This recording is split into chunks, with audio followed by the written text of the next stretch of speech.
നിങ്ങൾക്ക് സ്റ്റോക്ക് മാർക്കറ്റിൽ ലോസ് വരുമ്പോൾ സ്ട്രാറ്റജി മാറാറുണ്ടോ? ഉണ്ടെങ്കിൽ നിങ്ങൾ ഇപ്പോഴും കൺഫ്യൂസ്ഡ് ആണ്. ഇടയ്ക്ക് പ്രോഫിറ്റ് ഉണ്ടാക്കുന്നു, പിന്നീട് ലോസിലേക്ക് വീണ്ടും പോകുന്നു.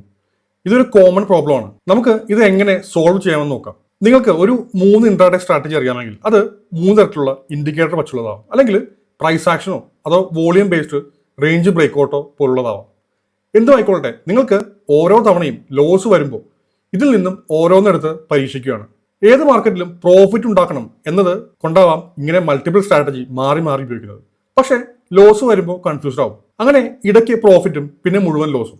ഇത് ശരിക്കും ഒരു ട്രാപ്പാണ്. കാരണം നിങ്ങൾ പതിയെ ക്യാപിറ്റൽ വൈപ്പ് ഔട്ട് ആവാനുള്ള പണികളാണ് ചെയ്തുകൊണ്ടിരിക്കുന്നത്. ബ്രൂസ്ലിയുടെ ഒരു കോട്ട് കേട്ട് കാണും. അദ്ദേഹം പറഞ്ഞത് അദ്ദേഹം ഭയക്കുന്നത് 10,000 കിക്കുകൾ പ്രാക്ടീസ് ചെയ്ത ഒരാളെ അല്ല, പക്ഷേ ഒരേ കിക്ക് തന്നെ 10,000 തവണ പ്രാക്ടീസ് ചെയ്ത ആളിനെയാണെന്നാണ്. ഇതേ കോൺസെപ്റ്റാണ് ട്രേഡിംഗിലും. ഈ പറഞ്ഞ 3 സ്ട്രാറ്റജിയിൽ ചിലപ്പോൾ ഒരെണ്ണമായിരിക്കും നിങ്ങൾക്ക് 70% വിൻ റേറ്റ് തന്നത്. അങ്ങനെ ഒരു സ്ട്രാറ്റജി നിങ്ങൾക്കുണ്ടെങ്കിൽ ആ സ്ട്രാറ്റജി കണ്ടെത്തി അത് മാത്രം പ്രാക്ടീസ് ചെയ്യുമ്പോൾ നിങ്ങൾ പതിയെ ഇംപ്രൂവ് ചെയ്യുന്നത് കൺസിസ്റ്റൻസിയാണ്. അങ്ങനെ നിങ്ങൾക്ക് ട്രേഡിംഗിൽ ഒരു എഡ്ജ് കിട്ടുന്നു.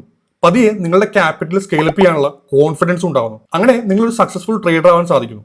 ഇനി മുതൽ ഒരുപാട് സ്ട്രാറ്റജിക്ക് പുറകെ പോവാതെ ഒരെണ്ണം ഷാർപ്പാക്കി വെക്കുക. അപ്പോൾ ഇൻട്രാഡേക്ക് നിങ്ങൾക്ക് നല്ലൊരു സ്ട്രാറ്റജി ഇല്ലെങ്കിൽ ഞാൻ ഈ ചാനലിൽ പറഞ്ഞിട്ടുള്ള VWAP സ്ട്രാറ്റജി ഒന്ന് പരീക്ഷിക്കാവുന്നതാണ്. അപ്പോൾ ഇനി മുതൽ സ്റ്റോക്ക് മാർക്കറ്റിൽ ലോസ് വരുമ്പോൾ പുതിയ സ്ട്രാറ്റജി തേടി പോകാതിരിക്കുക, ഉള്ളത് തന്നെ ഷാർപ്പാക്കി വെക്കുക. അപ്പോൾ ഈ വീഡിയോ ഇഷ്ടമായെങ്കിൽ നിങ്ങളുടെ ട്രേഡ് ചെയ്യുന്ന ഫ്രണ്ട്സിന് കൂടി ഒന്ന് അയച്ചു കൊടുത്തേക്കും.